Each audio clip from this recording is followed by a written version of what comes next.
दोस्तों, इस धरती पर हम इंसान कई हजार सालों से रह रहे हैं और ये कहना कहीं से भी गलत नहीं होगा कि प्राचीन समय के मुकाबले आज हम इंसान बहुत ही ज्यादा उन्नत हो चुके हैं। वैसे तो हम इंसानों ने ये उन्नति पिछले कुछ दशकों में ही हासिल की है, लेकिन इस दुनिया में कुछ ऐसे प्राचीन स्मारक भी मौजूद हैं जो आज के इंसानों के सबसे ज्यादा उन्नत होने के दावे पर भी सवाल खड़ा करते हैं, क्योंकि इन स्मारकों की बनावट आज के मुकाबले भी बहुत ही ज्यादा उन्नत है और इन्हें देखकर ऐसा लगता है कि इन्हें बनाने वाली सभ्यता भी बहुत ही ज्यादा उन्नत रही होगी, जो कि वैज्ञानिकों की समझ के भी बाहर है। तो चलिए शुरू करते हैं, क्योंकि हम आपको बताने वाले हैं ऐसी ही कुछ प्राचीन सभ्यताओं के बारे में। Number 9, Longyou caves. दोस्तों, 1992 में चाइना के शिजियांग प्रांत के एक गांव में जब कुछ किसान वहां मौजूद एक खेत के नजदीक में बने कुछ छोटे कुंडों का पानी खाली कर रहे थे, तब पानी खाली हो जाने के बाद उन्होंने कुछ ऐसा देखा जिसे देख वो हैरान रह गए। दरअसल पानी खाली हो जाने के बाद उन्हें उन कुंडों के पास कुछ शानदार गुफाएं दिखाई दी और जब वो उन गुफाओं के अंदर गए तो उनके सामने एक बहुत ही शानदार प्राचीन अंडरग्राउंड महल था, जिसे देख वो एक पल को चौंक गए।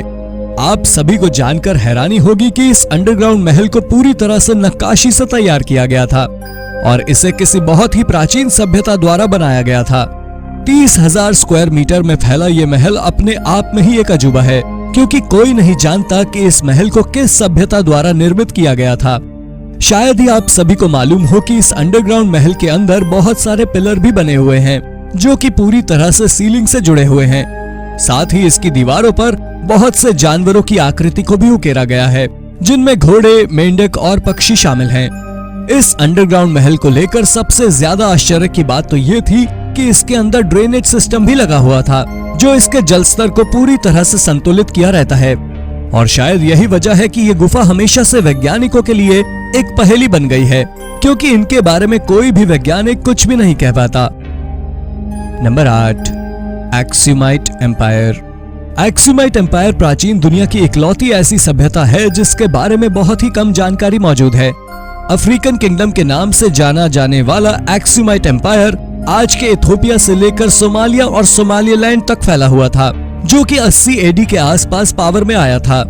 आप सभी को जानकर आश्चर्य होगा कि जब एक्सम किंगडम पावर में आया था, तब ये रोमन एम्पायर और प्राचीन भारत के बीच हो रहे व्यापारिक लेन देन के बीच में मुख्य भूमिका निभाता था और यही कारण था कि इसके पास अपनी खुद की करेंसी भी थी, जिसकी मदद से यह व्यापार करता था और रेड सी और न्यू अरेबियन पेनिनसुला के साम्राज्यों की राजनीति में भी भाग लिया करता था।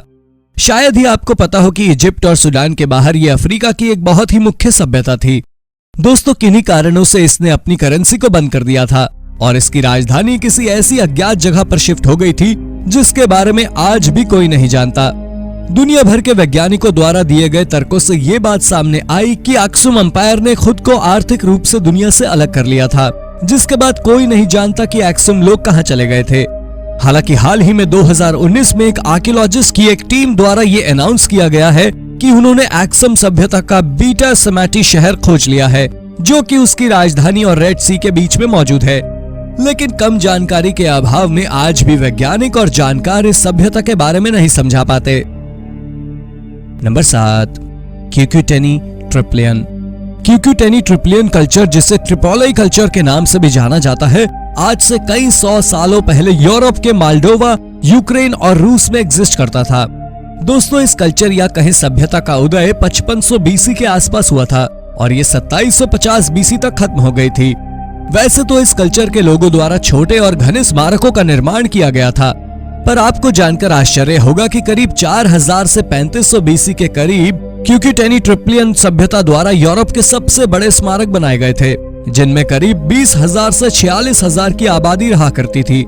लेकिन एक बात जो आपके दिमाग को चकरा सकती है वो ये है कि इस सभ्यता के लोग हर 60 से 80 सालों में अपने द्वारा बनाए गए स्मारकों और भवनों को नष्ट कर दिया करते थे और दूसरी जगह नए भवनों का निर्माण करते थे। इतना ही नहीं, कई बार तो ये अपने भवन को नष्ट करके उसी जगह पर फिर से एक भवन बना लिया करते थे, जो कि वैज्ञानिकों की समझ के भी परे था, क्योंकि इस सभ्यता ने अपने पीछे कोई भी लिखित दस्तावेज या मानचित्र नहीं छोड़े हैं। Number 6, ancestral Puebloans. दोस्तों, अमेरिका में एक इलाके में एनासाजी नाम का स्थानीय अमेरिकियों का एक समूह रहा करता था, जिसे एंसेस्ट्रल प्यूब्लोन्स के नाम से भी जाना जाता है। ये सभ्यता आज के फोर कॉर्नर्स के नाम से चर्चित जगह पर ही रहा करती थी, जिसके आसपास के इलाके में अन्य बहुत सी सभ्यताओं के साक्ष्य भी मिलते हैं। शायद ही आपको पता हो कि एंसेस्ट्रल प्यूब्लोन सभ्यता को उसके आसमानी ज्ञान और तारों की जानकारी के लिए जाना जाता है, जो कि अपने आर्किटेक्चर का निर्माण भी वास्तुशास्त्र के हिसाब से किया करते थे। आज एक समय में देखा जाए तो एनासाजी लोगों द्वारा निर्मित क्लिफ ड्वेलिंग्स पूरी दुनिया में फेमस है, जो कि सुरक्षा के नजरिए से निर्मित की जाती थी।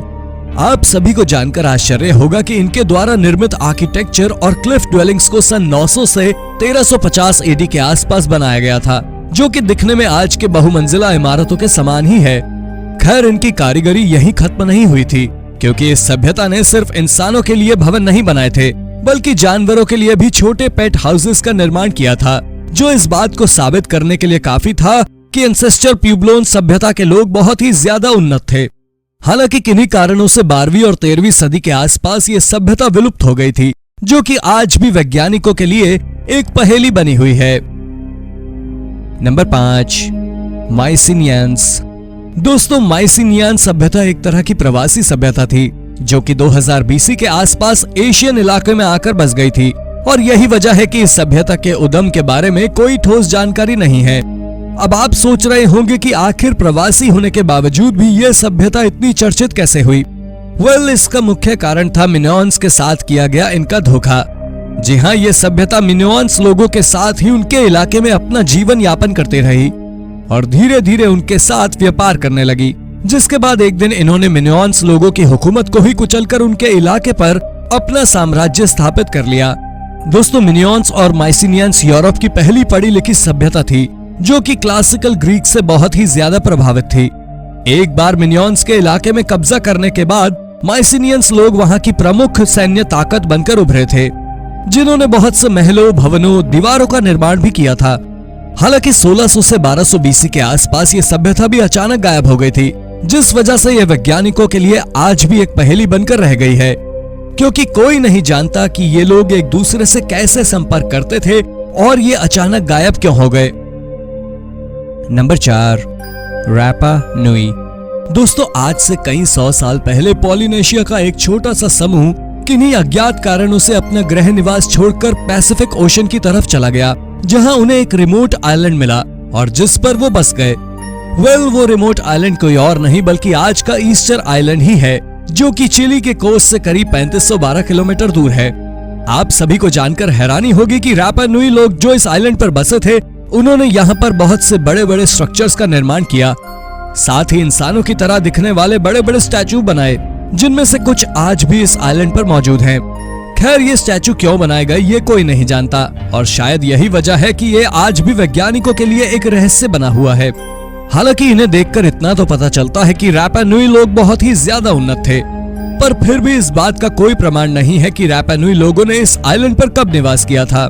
पहले माना जाता था कि ये लोग 700 से 800 एडी के बीच इस आइलैंड पर बसे थे, पर हाल ही में कुछ समय पहले हुई कार्बन डेटिंग से ये पता चला कि रापा नुई लोगों का 1200 एडी में इस जगह पर आगमन हुआ था। खैर, जो भी हो, पर फिर भी वैज्ञानिक आज भी नहीं जानते कि आखिर उन्होंने ये स्टैचू कैसे बनाए थे और वो अचानक गायब क्यों हो गए थे। Number 3, Sanxingdui. दोस्तों, ब्रॉन्ज एज के दौरान चीन के सिचुआ प्रांत में सैंक्सिंग डुई नाम की एक छोटी सी सभ्यता या कहीं छोटा सा कल्चर शुरू हुआ। दोस्तों, ये प्रांत इकलौती ऐसी जगह या कहीं ऐसी साइट थी जहां इस सभ्यता के प्रमाण मौजूद थे, जिनमें बहुत से प्राचीन आर्टिफैक्ट शामिल थे। आप सभी को जानकर हैरानी होगी कि इन आर्टिफैक्ट से पता चला कि ये सभ्यता करीब 1200 से 1100 बीसी के आसपास इस जगह पर रहा करती थी, पर कुछ लोगों का मानना है कि ये और भी ज्यादा पुराने समय यानी कि लगभग 1600 बीसी से इस जगह पर रह रही थी। दोस्तों, याजी नदी के किनारे पर बसा ये शहर अपने आप में ही एक अचंबा था, क्योंकि इसमें बहुत से 20 से 25 मीटर लंबे कैनाल्स बने हुए थे, जिन्हें नेविगेशन, डिफेंस और बाढ़ रोकने के लिए बनाया गया था। हालांकि जब से 1929 में एक किसान द्वारा जब इसे खोजा गया, तब से ही ये आर्टिफैक्ट्स वैज्ञानिकों के लिए एक पहेली बने हुए हैं, क्योंकि कोई नहीं जानता कि आज से 5000 साल पहले ऐसे आर्टिफैक्ट्स कैसे बन सकते हैं। नंबर 2, एट्रियुकैंस।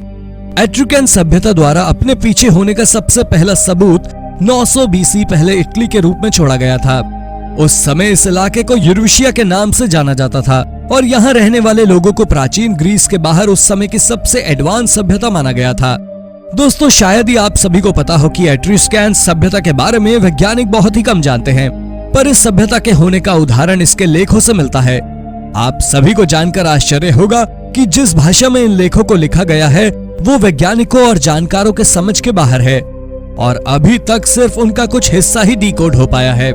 दोस्तों, कुछ अन्य लेखों से मिली जानकारी के अनुसार एट्रुस्कैंस का इतिहास इसलिए गायब हो गया क्योंकि रोमन्स के साथ हुआ युद्ध वो हार गए थे, जिस वजह से उन्हें रोमन एम्पायर में शामिल होना पड़ा था और उनके बनाए सभी स्मारक भी रोमन एम्पायर के कब्जे में आ गए थे। आज इसी वजह से वैज्ञानिक नहीं जानते कि एट्रुस्कैंस का उदय कब हुआ था और वो कहां से आए थे। Number 1, Bell Beaker culture. दोस्तों, बेल बीकर कल्चर की शुरुआत 2800 बीसी के आसपास हुई थी और इस कल्चर का नाम बेल बीकर इसलिए रखा गया था क्योंकि इस कल्चर में रहने वाले लोगों द्वारा बेल शेप ड्रिंकिंग वेसल्स बनाए गए थे, जिन्हें सबसे पहले यूरोपियन ब्रॉन्ज एज के दौरान इस्तेमाल में लिया गया था।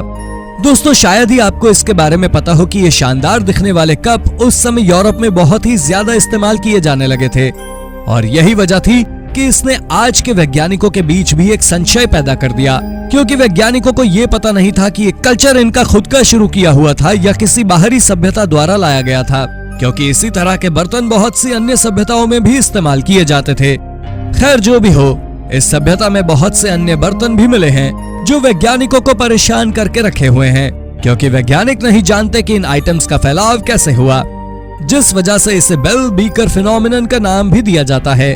तो दोस्तों, ये थी हमारी एक और रोचक वीडियो। अगर पसंद आई हो तो इसे लाइक करें और हाँ, जाते जाते चैनल को सब्सक्राइब जरूर कर दीजिएगा। धन्यवाद।